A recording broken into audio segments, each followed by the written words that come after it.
I'm here with the amazing and beautiful Dr. Amber Hollis. Hello, everybody. So, Taste Life Radio, what are we about? First things first, we are streaming live on KUHS Denver, the amazing radio station here locally and nationally. We are worldwide, headed up by Henry Archuleta. Today, though, we want to talk a little bit about, well, you can probably see behind me. We're going to talk about poop. Yay! Let's talk about poop. It's actually, we're going to have a ton of fun with this, I think. But we want to talk first a little bit about what Taste Life Radio is about, because that's what is really important here, is what we're trying to do with this show. What we're really trying to do is bring the truth, right?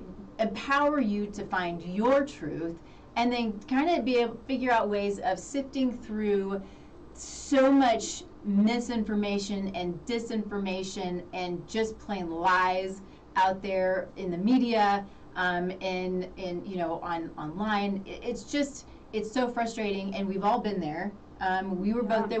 Sometimes we're still there, but that's why we went to school to do what we do, is so we could learn, so we could understand, so we could sift through for ourselves. And now we're sifting through for our loved ones, our patients, our clients, and you, and anybody who's going to listen to us, whether they like it or not. So that's the focus here. But we want to have fun. We want to talk about things that maybe not everybody talks about, and we want to make it, make life enjoyable, and we want to take the taboo out of poop. Must be done. It must be done. Somebody has to do it. But that's the thing. In our world, in the functional medicine, functional nutrition world, the gut is the key to health, right? And so a byproduct of the gut is poop. Mm-hmm. And it's life, and it's what it is, and it can tell us a lot of stories. Okay, so let's talk about what we're grateful for, and then we'll talk a little bit about you. Sure. And then we're just going to dive into shit. All right. What are you grateful for today? Man, I'm grateful for so many things. I'm really, what I'm grateful for? I have been working on, and if you've listened to this over the last few months, a course that I've been co-creating with Dr. Lynn and Dr. Sam, and they have I think their show's tomorrow, so they have a show on here as well. And we're finally launching. We have done a couple of challenges to kind of soft launch and have a little bit of fun with it, but we're at a point to where we are finally able to truly launch it and get it out there. And Congratulations. Yeah, this has been pushing a year. Oh my gosh. 9 months that we've been working on this. Yeah. And it's been fun and really flipping hard. But that's okay, because I've learned a ton. But what this course is it is really robust and comprehensive, and it is, again, kind of like the show. The point is to empower you to find your truth, who you are, what your body needs, why it needs it, and to really understand it. And it's mind, it's body, it's mindset, it's meditation, it's cognitive health. We dig a little bit into epigenetics. We talk about the microbiome. We help you understand all of these things, and we move through it day by day for 12 weeks so you can learn you. This isn't a generalized course. It's a course to help where you can mold it to your needs, not everybody else's needs, and not listening to what somebody else tells you you need. Awesome. Yeah, so it's not the end-all be-all, right? If there are some pretty chronic conditions that you're dealing with, this is going to help. Probably, you may find that you need more help after that. That's great, but you have learned a huge chunk of what you need to know in order to help you at least start to control whatever that chronic condition might be. So that's what I'm grateful for. Amazing. Super excited. Amazing. Yeah. So, how about you? Oh my gosh, I feel like there's a lot to be grateful for. To keep it somewhat short, I guess I'll say that I'm really grateful for my personal health right now. I know a lot of people are just struggling both physically and mentally through this whole COVID crisis, and I just feel so grateful that I don't feel really dragged down and bogged down. So to some extent, I feel like I can be a little bit of a rock and a sounding board for the people that I come into contact with that are just mentally and physically exhausted from this whole thing. So, it is exhausting. Yeah, I feel great. I feel, and I to some degree, I kind of feel bad for feeling great. Don't feel bad. But right, I know it's a work in progress. But yeah, I'm just really grateful for my health and the fact that I can still, come and do stuff like this and be face to face with you. And yeah, just keep it simple today. So I think that that's great, because one of the things that we both try to focus on when it comes to health is the mental aspect, and it's not necessarily my strength, but there is a piece of my practice where I'm like, we need to work on mindset. We need to find balance. I know it's one of your strengths. You do that a lot in practice, and we all need to find that, but in my mind, you've been working on your own balance for so long, and True. I feel like I have too, that you're in a place where you're able to sort of as smoothly as possible kind of move through this. It's not necessarily smooth, but Sure. We all have our ups and downs with these things, but we're able to just kind of sit back and take it, instead of the anxiety reeling through our head, because I know that happens a lot. It's the what if, and telling yourself the stories and what's going to happen, and and that's the hard part. And the really terrible thing is you don't know what's going to happen, and so you just keep creating these stories that reel in your mind. Right. And those can be very problematic. I mean, I think we actually talked about this the last time I was here. About how stress affects every part of the body, and we can definitely get into that today about how stress affects the gut. But it's really hard to not wonder about the future and think about what's going to happen, what's my business going to look like, what's the world going to look like. But instead, I mean, it might be blasphemous to say this, but can we just be excited and curious that really amazing change could be coming? Yeah. I don't know. That's kind of how I like to see it, because otherwise we're just doing our immune system a big disservice by continuously worrying about the what ifs. It is not good. Negative thinking really does have an impact on not just your immune system, but your health overall. Everything. Yeah. And so, and those are the things, we're going to beat this drum, continue to beat this drum, but these are the things that we're not hearing in mainstream media, in mainstream medicine, is taking control of your health, taking control of your mental and emotional health, and eating the right things, instead of being cooped up and drinking and eating like crazy. Let's consider that we need to flip that over and actually take that time to build our health, build our immune systems, build our mindset, meditate, do all of these things to allow us to thrive. We need to thrive in a time like this. We need to build our everything about us so we can get through it. And if we happen to get COVID, so you move through it.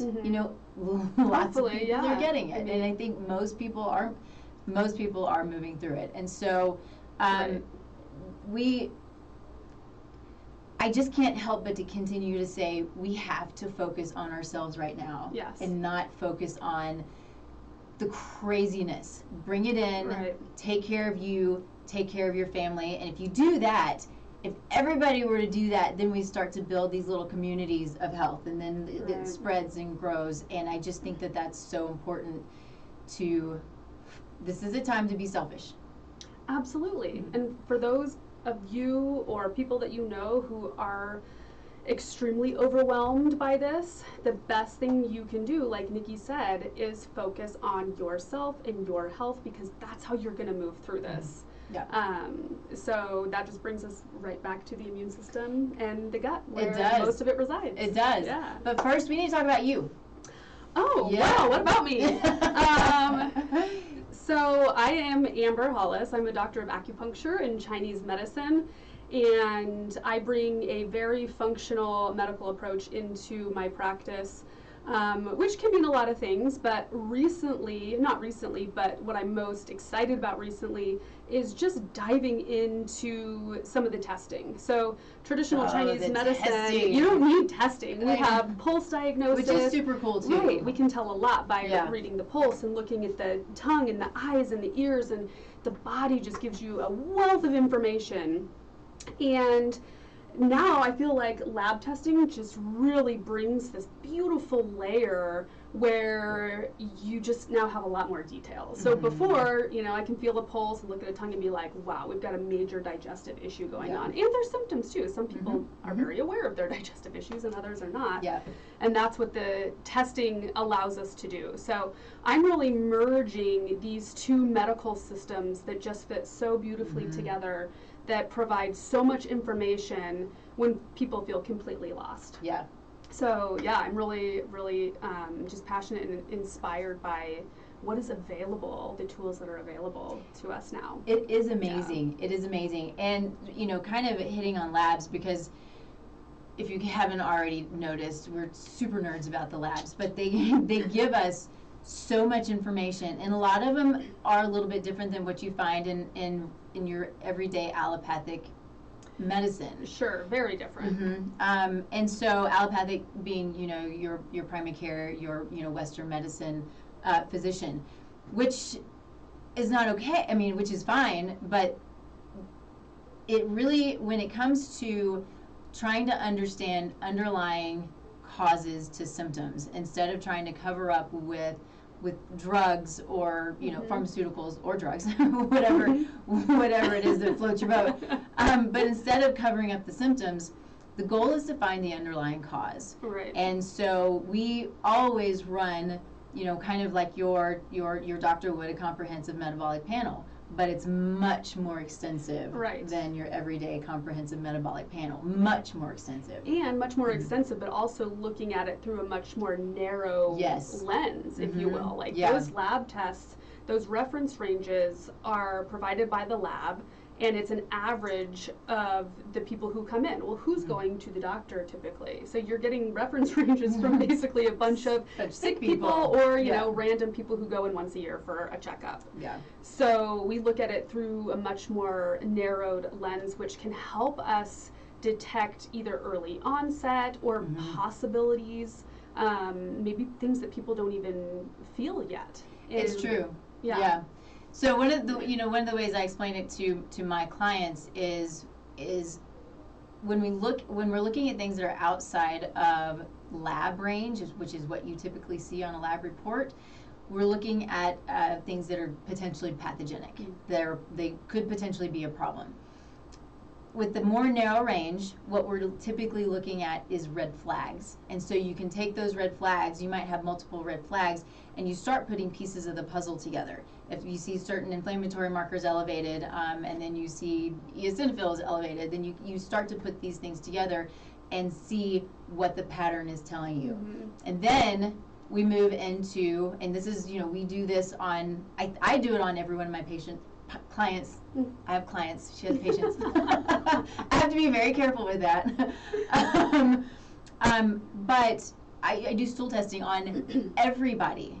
It's a rare day that I'll work with somebody who I haven't done a stool test on, or if they maybe have had one, you know, recently through somebody else, because it gives so much information. Right. It doesn't just tell you what is going on in the gut necessarily. I mean, we are looking at inflammatory markers. We're looking at potential pathogens, parasites, different things that could be causing issues that you don't feel in your gut. When we think about gut problems, of course, we're thinking about constipation, diarrhea, stomach ache. You know, we're thinking about the things that you feel in the digestive system. But what we don't realize is how much these little microbes or pathogens affect our entire body, from like headaches to acne to hormone issues to skin issues. I mean, you name it. And thyroid dysfunction, brain fog, anxiety, depression, joint pain, fatigue. Yeah. I mean, any of these sound familiar? That you need a poop test. Hello. Just go do a poop test. You really have to dig into the details to find out what is going on, and it's just ridiculously important when we know, like Hippocrates said, all disease begins in the gut. So why is that not our first thought? It is our first thought, but it needs to become more mainstream that we are looking at what's going on inside the gut, so that we can really get to the potential root cause of people's issues. Because what's happening in mainstream medicine, and not to knock it, it's an amazing emergency medical system, but for chronic problems, this is not doing any good for people. So we really need to take a different approach and look at what is going on inside, rather than just going to the doctor and here's your prescription. That's not very helpful. I think we can all admit that. It might be helpful to some symptomatically, but you're not, your body isn't you don't have a shortage of proton pump inhibitors, for acid reflux. That's not the problem. You don't just slap medicine on it to fix it. We could go into a rabbit hole with PPIs, right? Oh my gosh. I know. I do want to say something real quick though, just to kind of go back to the specific lab testing that we do. So there are a couple of companies that I've used in the past. There's one that I'm using now, and I just wanted to show you the report that I get. This is a 20-page front and back report from the company that I use, and I don't know if you've used them yet. Have you used them? I just started with them. I've been using a different company that we've both been using. They're all really good. Yeah. And so what the thing that I want to make sure that is clear is you do a stool test through your allopathic physician. In most cases, it is giving a sample. What they're looking for is, they're not looking for a lot of pathogens. They're not looking at the microbiome. They're not looking at good bugs, bad bugs, all of these things. It's also not, basically they're taking the sample and because you said dig in, they're digging in it under a microscope to look for eggs and pieces and parts of these bugs. I mean, mostly things that are going to be causing you a lot things, like Giardia and C. diff and stuff like that. There's probably a handful, maybe, I don't know, 5 things that I've seen when people bring their lab work to me, their stool test report from their doctor. I'm like, this is it? It's pretty minimal. We got to do this again. It's pretty minimal. Yeah. And so the tests that we do are, and if you've heard the term, you probably heard the term now because of the COVID testing, but PCR. So this is PCR testing. I believe all 3 that we've used in the past, that I've used in the past, are all PCR, at least for the most part. And this is looking at the genetics. So it picks up the genetics of what's in the gut, so your own genetics, and then all of the different bacteria, viruses, mold, worms again, amoebas. I mean, it's your good bugs, bad bugs, your opportunistic bugs, your pathogenic bugs. It is broad. And again, you get a report from your primary care or your, GI doc, whatever it might be. It's definitely not a 40-page report. And this is for every client or every patient. It's everything in here, and it gives so much. I mean, even neurotransmitters, neurotransmitter metabolites, and these amazing inflammatory markers. And we need to, understanding that disease begins in the gut, and that inflammation can often, gut creates inflammation. We also have, these cycles that, what creates what. But then understanding that, I don't remember my point, except. Don't you love that when that happens? Man, it happens to me too much. Anyway, but, just understanding that all of these things are what can create the biggest issues, and we have to look at them all and look at the inflammatory markers. What I was going to say is your immune function. 70% of your immune function is your gut and your microbiome. And so we need to know the good bugs. Right. And we need to know if the good bugs have actually become too many, right, which are then opportunistic, which can then create problems also. Right. It really does give you a really nice picture of the immune system. There's a marker that will look at the mucus layer, the first defense in the lining of the gut. It will tell you if that is high or low, and then you can fix that really easily. I just did. I just saw that and it's still low. My immune system is a little bit lower. Secretary IgA? Yep, that's what we're talking about.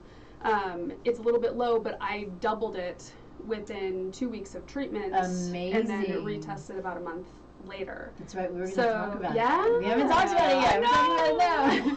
So it's just, it goes to show that there's so many different things you can look at, and the immune system is one of my favorite, because if you see this marker being really, really high, you can't think, oh, this person has a really robust immune system. It means that there's a war going on. Yeah, it's an upregulated immune system. So too high is an upregulated immune system, and there's a problem, and then too low means it's really not functioning.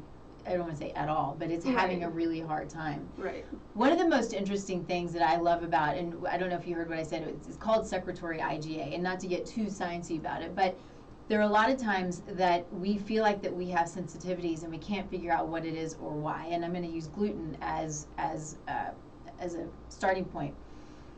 But when we look at a test and we see that secretory IgA is low, like really low, and then we also have an anti-gliadin marker, which is kind of a sort of a broad gluten sensitivity marker, and we see that there are no gluten sensitivities, and this is getting a little much, but I just love it so much that what is actually happening is because the immune system is not functioning properly, that it doesn't recognize that there's a problem with gluten. So you're reacting to it, but it doesn't. You can't tell on that piece of paper that you're actually having a problem with it, because it's not, it's just not functioning properly. Right, it's not being recognized by these little components called immunoglobulins, which is what it's, a portion of that, what it's testing.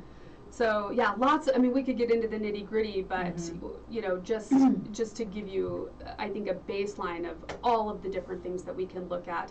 And when I'm sure you guys have heard that inflammation is the root cause of all disease. Okay, well, what is causing the inflammation? So we have to even dig a little bit deeper, but you can definitely see inflammation in the gastrointestinal labs that we're running. Yeah.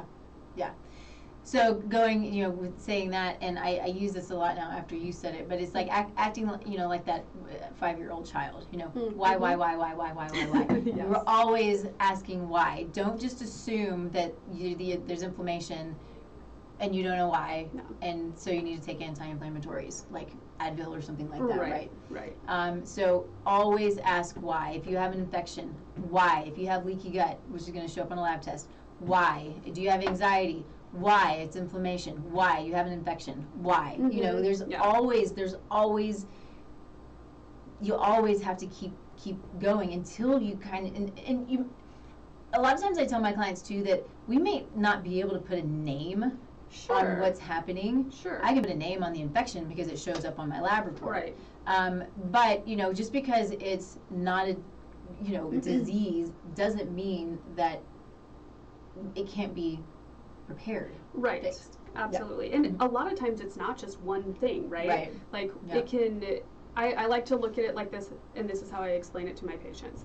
We're all born with a bucket, okay? And we're all born with different size buckets, and this bucket is basically our tolerance. How much can you handle? And so it could be that you've had a lot of stress. Maybe you've had a traumatic event, or lots of them, and it keeps piling this bucket. Then you're exposed to mold. Then you go to Mexico and you get food poisoning. And then you're in an unhappy marriage. And then you get bit by a tick. Like all of these things. And then there's always that straw that broke the camel's back. Not one more drop of water can fit in this bucket. Then it explodes.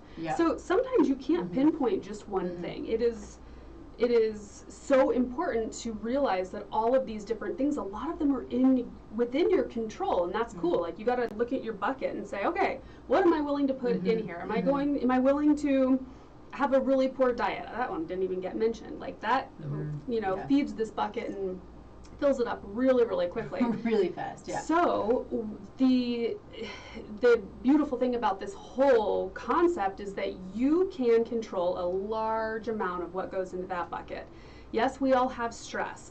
Are you using tools to manage that stress? Yes, we all have to eat. What are you eating? Are you going to be eating that will help like let some of that out of the bucket, or are you going to be piling more on? So it really is, a lot of this is within our control. You can't control the bug that you're going to pick up when you're traveling. You kind of almost have to know that that's going to happen when you travel. It's true. Depending on where you're going. Yeah. Can't get around it. They're not fun. Flashbacks I know. to Thailand. Woo! Yeah. So we want to work on the things that are within our control and let go of the things that are not in our control, so that we can be happier and more sane. Ooh, yeah. That's what we all need, is a little more sanity. So I think there's some fun. I need to take a quick break.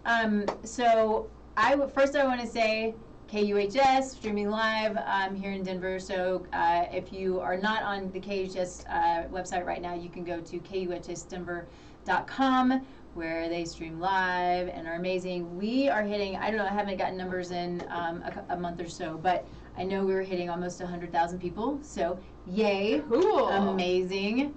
So good stuff. This is a great station, and we thank Henry for allowing us to come and play in his office. Thank you, Henry. And so, just on cue, he put up Rightful for us. So Rightful is an amazing company. They are so good at what they do. They are a pain management company. They're a natural supplement. They have they're based in some coconut milk, but they're turmeric based. They've got a little bit of CBD. They have a morning supplement and then an evening supplement. It tastes good. And it really, really helps with lots of things. The goal, though, is pain management. And so we always want to understand where pain is coming from. We don't want to cover up the pain, even if it's with a supplement, right? But when we have people who go to pain management clinics, it's usually because there's something that is going on that can't always be fixed by nutrition, right? So I say this a lot, but I have a husband who's got a fused ankle. That can't be fixed by nutrition. I wish it could. But there's some pain there. And so, this product is being used in pain management clinics because it works so well. And so it's great for focus, it's great for sleep. I love it, and it's good stuff. So you can go to rightful.com, put in the code TLN20, and get your discount. Try it, you'll love it. Okay. So I want to get into some things that are maybe a little more, maybe people have heard of, maybe not, and specifically I'm thinking the vagal nerve. Ooh, I love this nerve. So there's what is called the gut-brain axis. Some will call, like Dr. Lynn and Dr. Sam call it the brain-gut axis. I'm like, no, you're backwards. Yeah. Like, no, you're backwards. Let's be clear, it's gut-brain. There are 9 times more signaling going from gut to brain than brain to gut. So for every signal being sent from the brain to the gut, there's 9 going from the gut to the brain. That's a great little stat. I love that. We'll just clear that up real quick. Not that it really matters. But it is really important. So it's an understanding that what's going on in the gut, when we talked about it earlier, we're talking about the brain fog and the fatigue and the anxiety and the depression, and these things are going on here. It very well could be stemming from the gut, because that vagal nerve, the vagus nerve, is what connects the gut to the brain and the brain to the gut. And so it can cause physical issues. So we talk about things like lack of motility, which is, just your intestines not moving, right? So they have to move while we're digesting food, and they're moving food through the tract, but it also has to be able to move in between meals, which is why it's good it's for most people, not for everybody, I say it's better to not snack, because you do breakfast. If you do breakfast, not everybody has to. Breakfast, lunch, and dinner, you have that in-between time where those is called the motor, what is it called? Migrating motor complex. But it's there to move stuff out, debris, bacteria, yeast, things that aren't supposed to be there. It's a cleaning. Right. It's like it's sweeping. Think about like a big cafeteria. Like they don't sweep while everyone's running around at lunchtime. They wait till lunch is over and then they can sweep up and clean. So it needs to be done. And like you said, if you're snacking, that's not going to be happening. It's not. And so I want to take into consideration, there are some people, I have a client who is very active, very tall, very lean.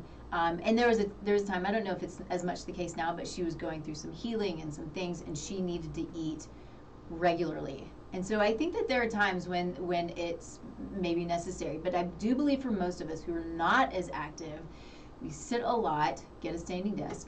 I think that understanding that taking that time and allowing the emptiness. Yes. And that's kind of what I feel like is the best way to describe it, is allow the emptiness.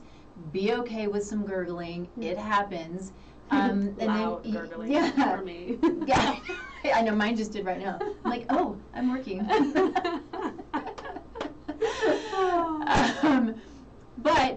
Yeah, take that break. And I'm also not saying everybody has to eat breakfast. I think that we are in a place where we understand that some people do and some people don't, and we're all different. We're all unique, and we're all beautiful, and nobody judges as long as you're doing things properly and with good knowledge, and taking care of yourself. Absolutely. And I think it's good and okay to play and try skipping breakfast for like a week and see what happens. I have patients who thought they could never go without, a meal, especially breakfast, and they've noticed that if they eat breakfast, they are hungry through the whole day, and they're snacking and their digestive issues usually will flare. But if they don't eat breakfast, they're hardly ever hungry, and then they have their 2 meals, and that's it, and they feel much better. I have a handful of people who've noticed that. I have noticed, and I go through phases all the time. Want breakfast? Okay, eat breakfast. Yeah. And then I go through many phases where I don't, or I'll just have bone broth, and I feel just lighter and more comfortable, even if I'm having. Well, if I'm having breakfast, I'm only having a healthy breakfast. But even if it is a healthy breakfast, sometimes it's just, all the blood flow goes to the gut to digest, and it can leave some people feeling maybe even a little brain foggy. So, and then a total opposite, other people feel like they're completely brain foggy until they get food in their system. So I encourage you guys to play with that. It's really individual, but there's nothing wrong with skipping breakfast and doing a little bit of a break. I think it's listening to your body. It's really important to listen to your body, because if you're trying to do some intermittent fasting and there's a day where your body's like, I need to eat and I need to eat now, and you don't allow for that, I think that creates problems as well. So I think intermittent fasting is good. I think it's not for everybody. Sure. And we veered a little bit, but I think it's an important thing, because there are a lot of fads out there. I mean, a lot of them are good for some people, not for everybody. And so again, that's one of the things that is my goal in my practice, and then with the show and whatever else I do, is helping people understand that they're unique. You are not like anybody else in many ways. So just because something works for one person doesn't mean it's going to work for you, and vice versa. So we've got to figure out, so experiment, play, don't put a lot of pressure and stress on your body or yourself, because what happens when you stress and put pressure on yourself, if you're trying to lose weight, you probably won't lose the weight, because it's stressful. So basically we all just need to take a big breath and chill out and get a poop test. And speaking of the vagus nerve, I want to jump right back to that, because the vagus nerve is this physical connection from the brain to the gut and back and forth.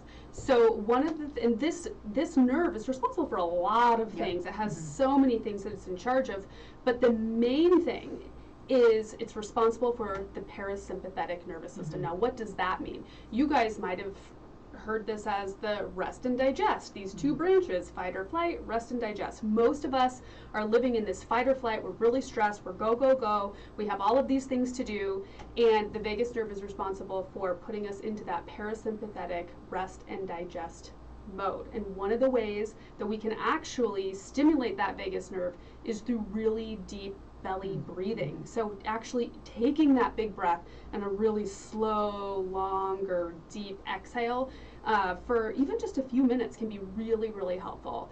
Not to mention how much better you will feel on the level of stress, but it also can really help regulate that parasympathetic nervous system. Yeah. Yeah, I think that's important. You know, there are things that we can a lot of times, you know, when it comes to symptoms, say, okay, that might be vagal tone or lack of vagal tone. You know, sometimes we're not able to swallow pills, right? That could be something. If we have an infection, you know, that can be due to the inability so it's the vagal nerve not working properly, which then motility is not working properly, and things aren't being moved out properly. And so there are things that we can do. So it's the breathing, it's yoga, believe it or not, it's gargling really loud, you know, until it brings tears. It's as gross as it is. To me, it's the easiest one. It's just I hate it. Yeah. But it's gagging yourself with your toothbrush until you cry, because it makes me cry immediately. I'm like, ooh. So fun. It's so fun, but it works. But then there are things like bitters and there are certain herbs, and I can't remember what they are off the top of my head. I don't know if you do, but bitters and certain herbs and spices that can help with increasing motility, which is increasing or strengthening vagal tone. So these are, you know, that's one of the things I have, as I've learned in my practice, when somebody tells me I can't swallow my pills, before I go to something physical going on, I'm thinking H. pylori and I'm thinking vagal tone, because those two things can create a problem with swallowing pills. Yeah. It's that downward movement that's not happening. Yep. And when that downward motion and sweeping is not happening, this is when you have that, it allows bacteria to grow in places where it really shouldn't. Yeah. And again, the stool testing will help us see that. And I think that's a sort of a great segue, because the reason that, you know, again, we do stool testing on every person that comes through the office, because going back to, we need to understand the microbiome, the good and bad. We need to understand the dysfunction and the dysbiosis, which is an overgrowth of good and or bad bugs, which can create problems in and of itself. And so there are things that we can see. So, you know, when we have pathogens, so true pathogenic infection, things that need to be addressed immediately, we see these regularly. So even in people without symptoms, we're seeing it. Really good point. Yeah. I had H. pylori and had no idea. I was shocked. And it's gone. Yay! So, and this can cause lots of problems for people. So I mean, that's one example of something that when it's, because it's very, very common, but when you see that, you need to do something about it. And if I had not done these tests, I would have had no idea. I had not a symptom. Yeah. And I think with that said, though, you know, we also look at it and understand, I guess, the amounts. I think for some people, H. pylori is a natural part of the gut, but somehow it got out of control. And that's what we want to look at, what we want to understand. And hers was significantly high. When she sent it to me, I was like, whoa, that's shocking, because Dr. Amber's just really healthy. And you're like, how did that happen? I was offended. I know. I was like, excuse me. This is my body. Do you know how hard I try? Not good. But that goes back to, like, you can't control where you pick up these things, you know? You just, there are certain things that are out of your control. So when you do these tests, it gives you insight into what is going on, and then you can actually take control back. Yeah, and you know, we look at things like, so we're looking at the microbiome, and we're looking at taking probiotics. You know, everybody's like, I need to take a probiotic, and yes, maybe so, but we are also supposed to have our own. We should eat good prebiotics, which are foods that feed the bacteria. But the things that we need to understand is, we're having symptoms, well, whatever the symptoms are, you can have an overgrowth of good bugs. They're called commensal bugs. And so if you happen to take a probiotic that has some of these good bugs in it that are good for a lot of people, but you already are in excess, that can create more of a problem as well. Yes. So, you know, kind of takes us, you know, a little bit to supplementation, which we love. supplementation, I believe in many, many cases, is very necessary for a period of time. Neither one of us wants people on lifelong supplements, $500 a month of supplements. It makes no sense. We want you on the minimal amount of supplements that you need, which may include a probiotic, but it may not. So understanding, again, testing is what is the key to us understanding what it is. It's not an exact science, but it helps us get as close as we possibly can to helping whoever we're helping. Yeah, and Nikki brings up a really good point here about supplements, and obviously she's a fan. That's the medicine, right?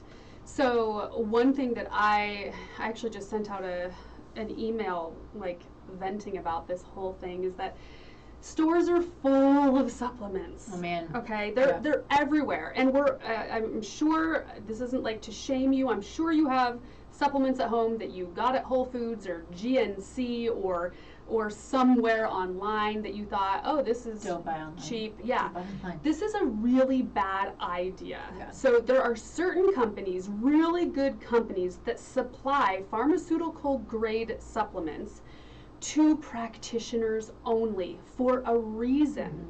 And they believe in the power of prescribing supplements correctly.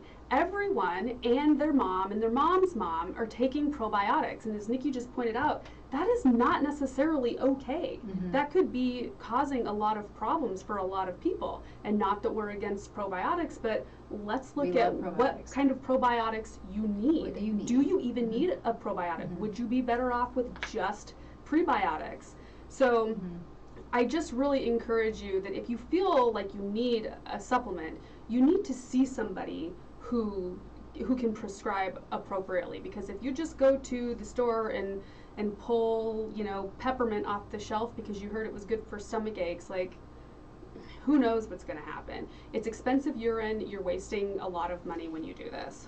My rant is over. No, it's good, and it's important, and it's a part of my rant too, because so many people buy off of Amazon and eBay, or these small companies that just happen to be pop-up online supplement companies that nobody knows anything about. And I want to believe that they have everybody's best interest at heart, but I don't know that. Here's the thing.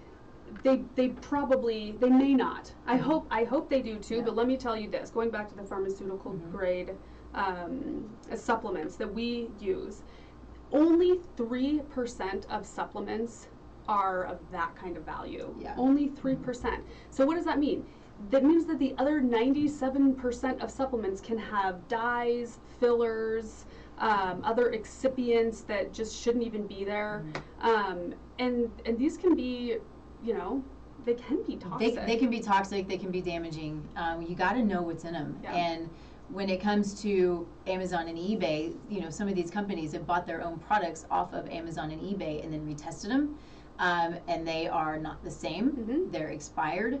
And if I were to tell you to go get something off of Amazon for a specific reason, and you get it, and it hurts you, what does that say about me? Because it doesn't say anything about Amazon, because you just bought what I told you to get. Right. But it's been shown. They've got, and I say this because I think it's important. There's some shown that there was sawdust in capsules. Yeah, and so when you think about that, again, this is where you dig. Okay, so sawdust, we've eaten wood before for whatever reason, right? Who hasn't? But think about, where does the wood come from? Was it on a deck that was full of paint and stain and primer? And was it, all of these, wood is so toxic. And why is it there? Well, yes, of course. Why is it there, obvious period? Question. But it could be that it's some sawdust that was from building a home. Right? Or whatever it might be. And that's really scary, because I can't imagine the toxic nastiness that goes on to this wood in order for it to be there, to stand for, man, my words, to stand for 100 years or whatever it is, even longer. Yeah. So. Don't, don't just I could keep going, but I felt like it was a good time to stop. There are some decent mainstream companies, and that's fine, but you got to know what you need. And why waste money That's the thing. Right. Trying to save money actually costs you money. That's really what it True. comes down to. True. Okay, so with that said, real quick, we have Zymogen. So Zymogen is another amazing company you will not find on eBay or Amazon because they'll shut them down. Yeah. So, which is a good thing because they are really, really careful and particular about their quality control, the ingredients that they put in their supplements. So I love this. I love I5. It's a great immune booster. It's a really good product. But they've got a wide variety of products where we talked about Rightful a little while ago. Rightful, they're pretty focused, right, on pain management. Zymogen, Wholescripts is the company that you order through for Zymogen. But they have, supplements for different organ systems. But again, as good as they are, if you don't know what you need, you don't want to waste your money. So you can go online, you can go to my website, and you can click the button that says Wholescripts, and you can look through all of their stuff. But just be aware that you may or may not need what you're looking at. So, but they're an amazing company. They are. Yeah. I second that. Yes. Cool. So I think I want to get a little bit into some of these different infections that we deal with on a pretty regular basis. We've got, we hear about IBS, we hear about IBD, so there's irritable bowel syndrome versus irritable bowel disease.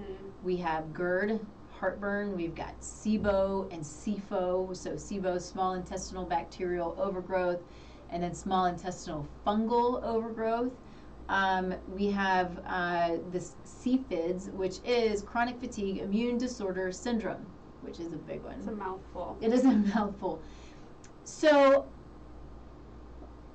these are things that we see constantly, and they're nasty. They really are. They cause a lot of problems for a lot of people. They do. It's a tough one. And so I think, there are a couple of points specifically about SIBO. And I think SIFO may have has a lot of the same symptoms, but you would go about eliminating it differently if it's, bacterial versus fungal.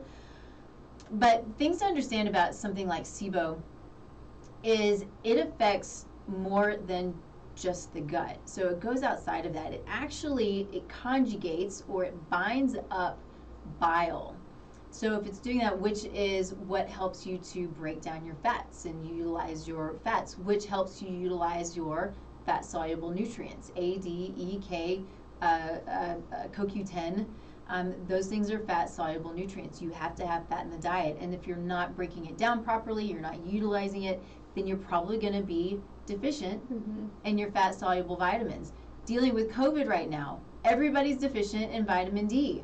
Everybody's deficient in it anyway. But you don't want to be deficient in vitamin D right now because that is a key, or it is one of the keys to making sure that you move through COVID as smoothly as possible. You've got to have a robust immune system. Absolutely. Yeah. What else was it? Oh, restless leg syndrome can be from a gut infection, from SIBO. I've seen this a lot with SIBO. Have you? It's odd. Yeah. But it's definitely a thing. It is a thing. There's a correlation between the two for sure. It can also be neurological, but and it can be multiple things. But it's one of those things. If you're dealing with restless leg, maybe you go, oh, I might need to go get a poop test. Yep. Yeah. So, but there are lots of things. There's SIBO causes. So, if you've ever heard of the food baby, or you think that you look pregnant and you're not, like I look 6 months pregnant. Why do I look 6 months pregnant? Well, a lot of times that can be a key indicator for SIBO. Absolutely. Yeah. Or some food sensitivities. Yeah. Question, I want to ask you what your viewpoint is on testing for SIBO.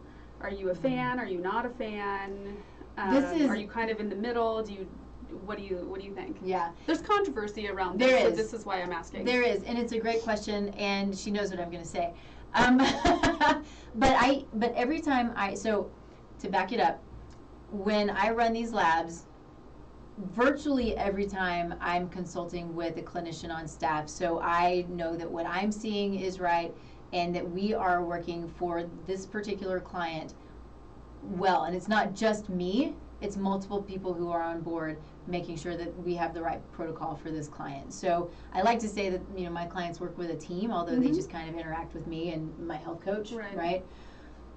But so lots of times when we find somebody who's dealing with SIBO, and it can show up in stool, but it is not diagnostic. These tests are not diagnostic for diseases, but they are big time indicators, right? So it can lead to a lot of things, you know. These infections can trigger autoimmune diseases, right? So there can be some pretty nasty little buggers in here. But from the time I started really working with SIBO, which has been several years ago, I have talked with every clinician that I can, and I'm like, do you test? Because there is a hydrogen breath test and a methane breath test. Breath test. And but then if you can see it in the stool, I'm like, why would you, you know, is that sufficient? What happens when you do these breath tests, and they're done everywhere, and I'm not knocking them. Lots of people do these tests, and lots of people want to see that the results, well, what the results are. I mean, that's why we test, right? The accuracy is marginal at best. I think it's about 60% accurate. And so if somebody comes to me and I do a breath test and it comes back negative, but they actually do have SIBO, what is their motivation for doing a SIBO protocol? Or if it comes back positive and they're actually negative, then we're going after the wrong thing. So, and I had this discussion with this this lab right here last week, and I asked her, because she was talking about, you know, you may want to do some breath testing, and I said, okay, let's talk about that. I want to know your opinion. I have asked over the years every time, and she said, I do not breath test. And so the hope is, or what we're hoping for when it comes to something like SIBO, is we're looking at symptoms, we're looking at things that are, and so bear in mind, I don't diagnose, these tests don't diagnose necessarily, but we can do things that can be sort of diagnostic in nature. And so doing something like what's called a low FODMAP diet, and so FODMAP is an acronym for very long starches in foods. I'm not even going to go into it right now. But if we put somebody on a low FODMAP diet, it can essentially, and they feel better, and these are all healthy foods. We want people to eat these foods. But if they're creating symptoms, then it allows us to say, okay, I've got a really good idea of what's going on here, and we're going to go after it. And more times than not, it works. Yeah. Great answer. So, you agree though? I do. You know, I've heard, I don't breath test, but a lot of times people will bring in their breath tests, and I'll be like, okay, here, like, we can use this. But I don't do it for that reason. We don't know how accurate it is, but it's all we have right now. I'm sure that will change in the next, gosh, even few years, but I would say within, 5 years we have better testing. But the problem with the test is, so regardless of how accurate it is, it's only testing hydrogen and methane. And there's other gases that these microbes give off that can be causing this same SIBO situation, and that's not being tested for, and there's no way to test that currently. So yes, I do agree. I don't test. I think about it sometimes, but yeah. It's hard because we want to have to get the best answers that we can, and I think at this point how we feel about testing and how important it is for our practices and for our clients and patients.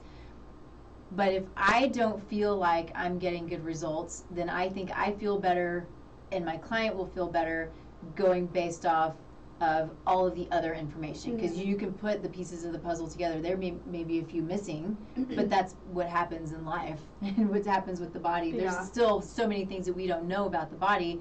We're just putting pieces of the puzzle together as we get the pieces. Right. And so, yeah, I think that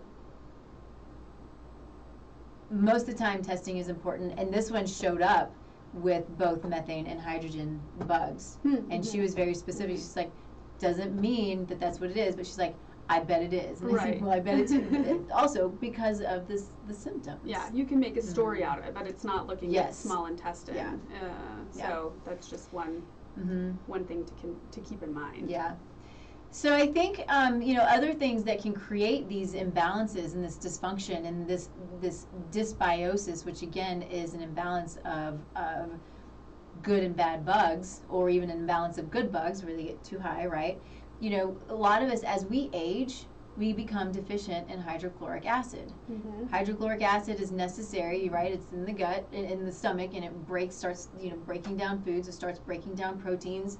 If you're not breaking down proteins because you don't have enough hydrochloric acid, then that's when people start to say, and think about this, if this is you, meat feels really heavy to me. I don't feel like it moves right. And and it's actually what's happening because you're low in hydrochloric acid, which is typically also what's happening in heartburn. Absolutely. Yeah. And so what are we given when we have heartburn? We're given an acid blocker. You don't have any acid and you're given an acid blocker. So whether it's an acid blocker like a PPI or a Tums, Tums kills me. It's not good. It's not okay. And the calcium in it is not okay. Whole other the rabbit holes. Yep, they're everywhere.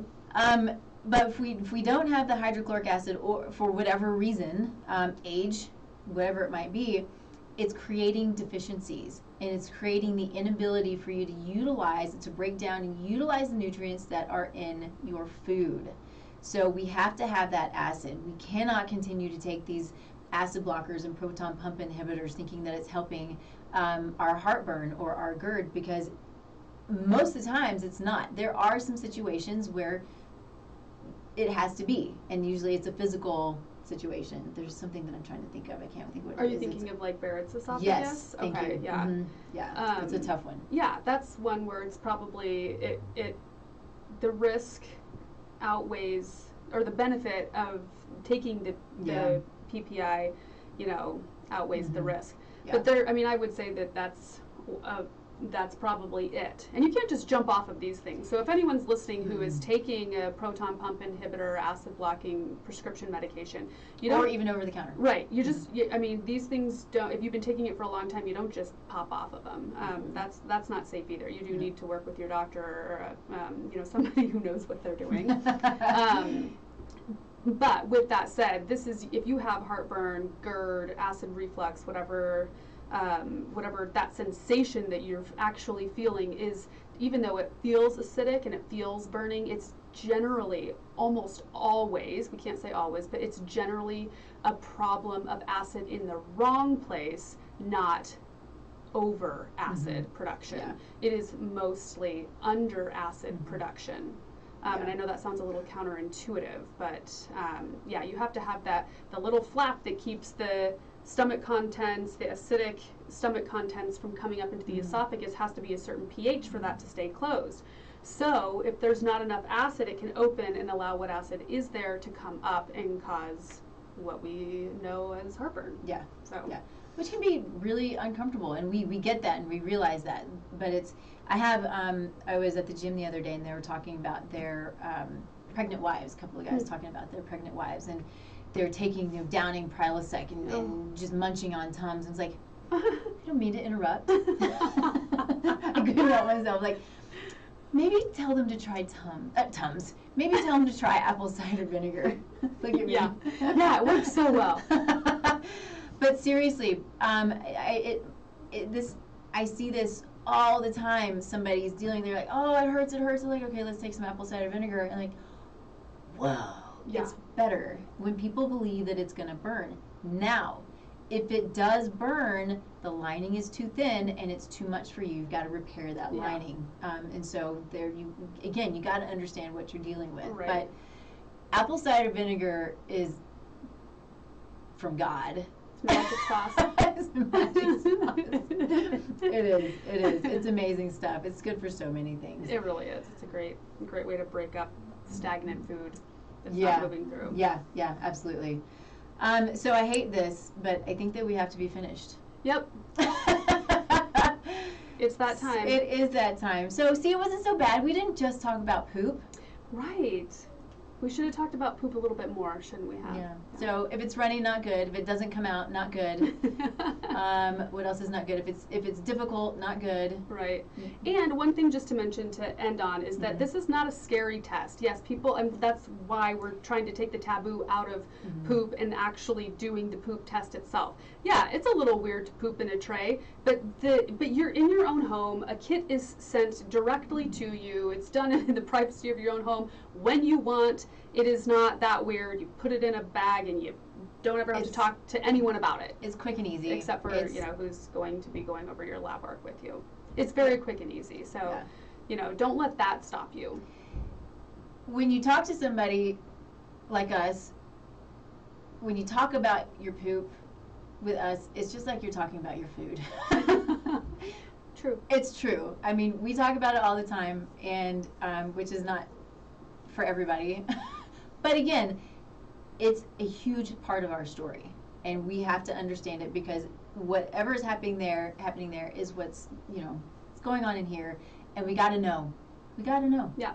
So okay. With that said, talk about where you are, where you can be found. Oh. Besides here. Yeah, so my website is vitalitycenter.com, and I'm mostly active on Instagram, but you can find me on Facebook and Instagram at Vitality Center Denver. Man, I need to get better with Instagram. You do well with Instagram. I don't do well with Facebook. I don't do well with any of them. So. But we're trying, right? I think for the two of us, if we could just sit here and do this all day, which we do probably a lot. This is literally the discussion that we have pretty much all the time. So, it really is. As you know, if you have watched before, Taste Life Nutrition is my website. It's also all of the social media. You can find us out there. I do a couple of Facebook Lives about dogs. So, one about dogs called Real Raw Health. So if you are curious about raw feeding for your dog, which is the best thing to do for your dog if you love your dog, and we all do. Amber feeds her dogs raw. Let me help. Let us, just watch the Facebook Lives. It's Thursdays, 3 p.m. Mountain Time. So today, so that's every week. This show is every other week on Thursday, except this next one falls on Thanksgiving. So we'll probably have a replay of something. Happy Thanksgiving. Yeah, I can't believe it's Thanksgiving. Crazy. But reach out. I do Functional Friday with my health coach, first Friday of every month. And so we talk kind of similar stuff. We're talking about functional medicine and functional nutrition and, different conditions that we see in practice all of the time. So reach out, go to the website. I have an assessment that you can do for free on the website. And I'll reach out to you personally, and we'll just talk through it and see what you need and what we can do to get you through whatever's going on. So thank you for joining us, and we'll see you in a month. Wow. All right. Bye, everybody. Bye. Mwah.